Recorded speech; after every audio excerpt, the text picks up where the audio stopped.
Mchezaji mpya wa Young African leo amefanya mazoezi na vijana wa U20 baada ya kukamilisha matibabu. Tumepata nafasi na wasaa mzuri wa kumtazama na kuzungumza naye. Ametuambia mambo mafupi na utakwenda kuyasikia.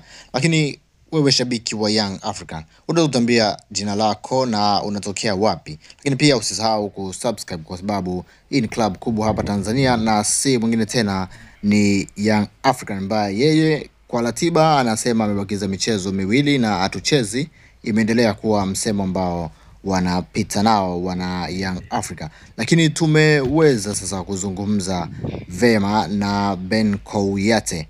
Lakini kabla hatuja kuletea mazungumzo haya, nitakuambia mambo mengine ambayo yanaendelea katika klabu ya kupendwa Young Africa, na mwisho utamsikia Ben Kouyate akitupa mawili matatu. Lakini usisahau kusubscribe kwa kuwa wewe ndo mshirika wetu nambari 1.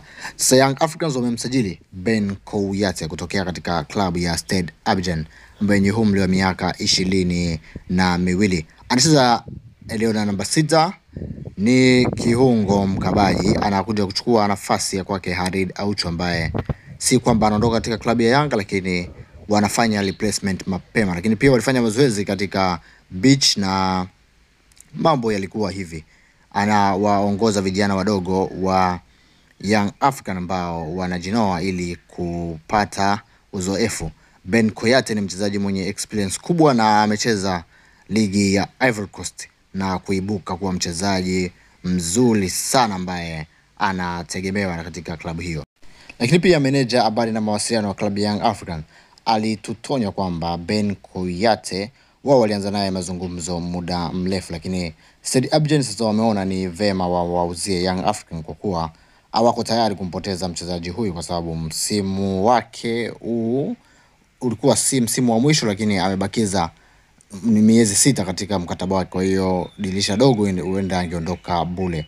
Sasa viongozi wa Young African waliamua kufanya haraka na kuchangamkia deal hili ili kuweza kupata saini na replacement ya Khalid Aucho ambaye kwa sasa ni kama umri umemtupa licha ya kuwa na potential kubwa uwanjani, lakini kuna mambo ambayo saizi yanaanza kutofanyika vile ambavyo walimtegemea kipindi anazo nguvu zote kwa pamoja. Sasa deal hili limekuwa gumzo hapa Tanzania sababu ni kijana mdogo, lakini watu wengi bado hawajaamini kama anaweza kufanya vyema. Sawa, kusubscribe, tukutana wakati mwingine.